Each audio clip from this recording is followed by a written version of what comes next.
One of the things that's new with Visio 2010, which is very similar to Excel 2010, is with regards to pages. Notice here at the bottom of my screen I can see page 1, and the button that's new is this button here called Insert Page. Each time I click this button, I'm going to insert a new page, page 2, page 3, and so on. So it's just one click with this new button and you get to insert a page. With regards to pages, I think the easiest way to manage pages is to right click, again very similar to Excel. If I right click page 3 for example, I can insert a page, I can delete a page, rename a page, set up the page, or even reorder my pages. So I might delete this page. If I right click page 2 for example, I could go to page setup and start to set up my page in readiness for my drawing. But I'll go cancel. If I right click again, I can reorder the pages and I can decide if I want to move a page up or move a page down and rearrange the order of my pages. But I'm just going to right click page 2 and delete it.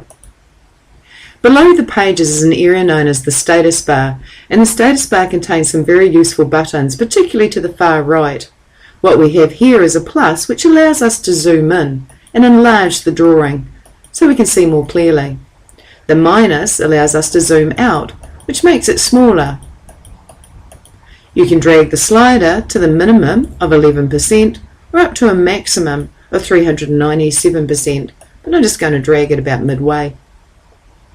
You also have some buttons which allow you to quickly fit the page to the current window so you can see the entire page. So I'm going to click this button. You also have a button called Pan and Zoom, which brings up the Pan and Zoom window, which we'll look at more closely shortly. So I'll just close it for now. And the third and final button in the bottom right corner allows you to switch windows. If you have more than one drawing open, you can easily switch between your drawings.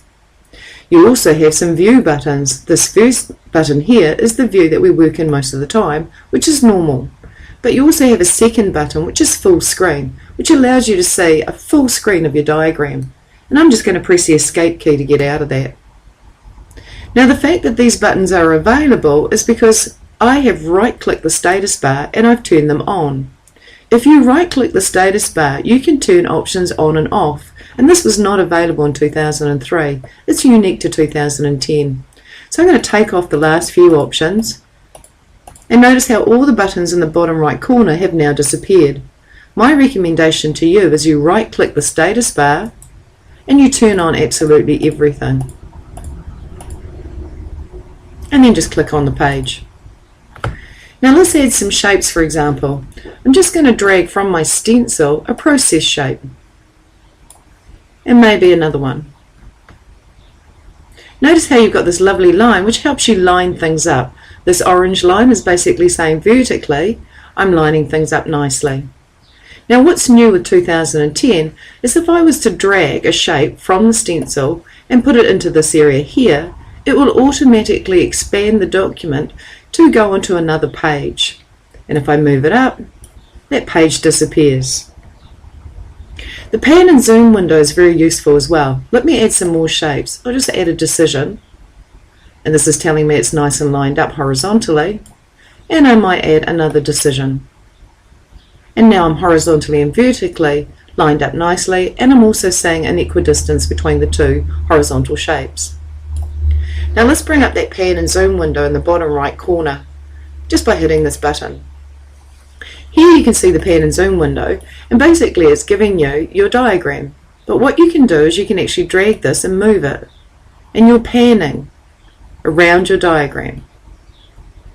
I can also resize it by dragging one of its corners and make it smaller, and then move it by dragging with the four-headed arrow. So the two-headed arrow is to resize, and the four-headed arrow is to move. And now I'm zooming and panning over certain parts of my diagram. And this can be quite useful with large diagrams.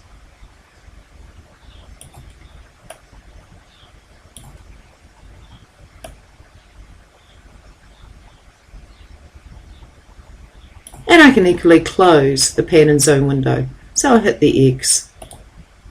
And I can easily hit the button down here in the bottom right corner of the status bar to fit the page to the current window. So I'm seeing the whole page.